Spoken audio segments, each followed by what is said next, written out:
walking through the streets of Las Vegas with my friend Mike Salenker. This is truth.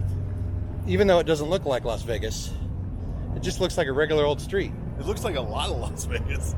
Oh yeah, that's true. This is the truth. This game is about the truth in Las Vegas. That's right. This is about the parts of Las Vegas we bulldoze to make the casino. It's not all fun and games down here. No. Most of it's vacant lots like this, Yeah. where you'll find yourself at the beginning of a game of Lords of Vegas. Right. That's half the game. In fact, you can play the game without ever turning your parking lots into casinos.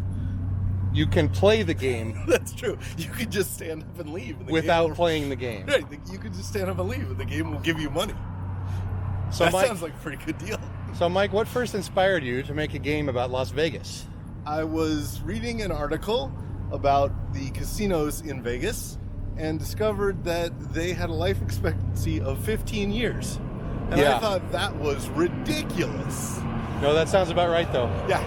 So then I showed up at your house and I said, "Do you understand this ridiculous thing? Like, why in the world would people make an investment in something that starts to devalue the minute you put it on the board?"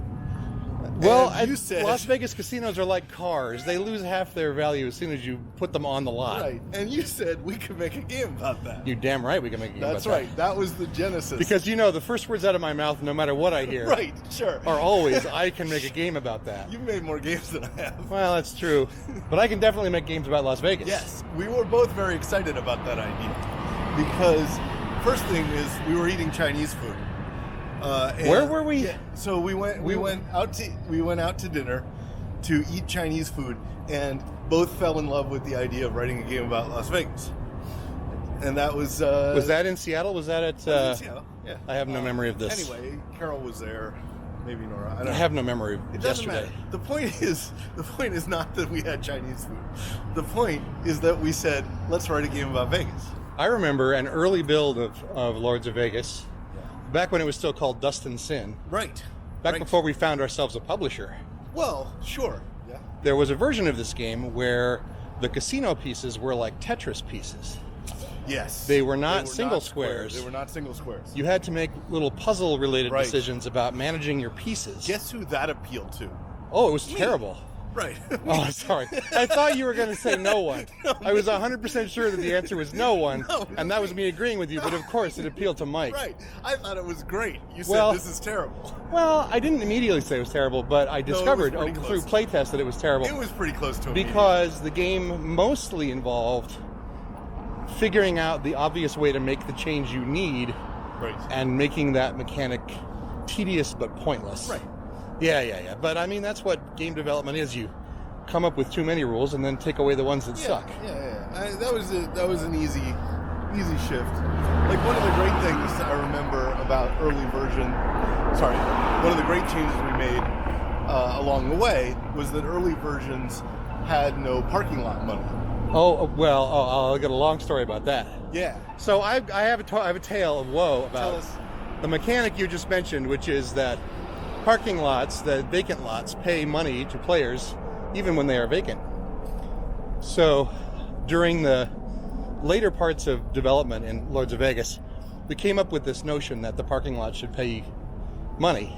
Very late. Right. And at that point, I wound up writing fairly complicated essays about why and how it was good for the game and this and that. Yes. And then, long after that, after the game had shipped, I found one of my earliest pieces of notary on this game. And it was a bunch of rules. Rule number 1, struck through at the top of the list, was undeveloped lots pay $1. Right.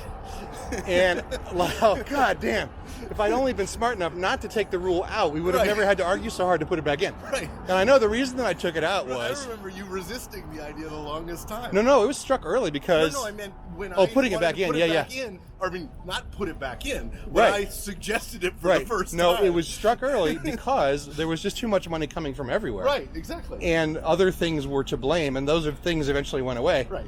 But yeah, so bad. Yeah, I remember that. I was like, But James, and one of the great things about it is that people are really excited when you give them money not on their turn. Yeah, you say that not a lot of games work like that, which surprises me. I guess I don't play a lot of games. It's a very delightful experience to just be handed money When it's for not doing nothing. When it's not your turn, your income is still working for you. Yeah. That's what it's like to be rich, Mike.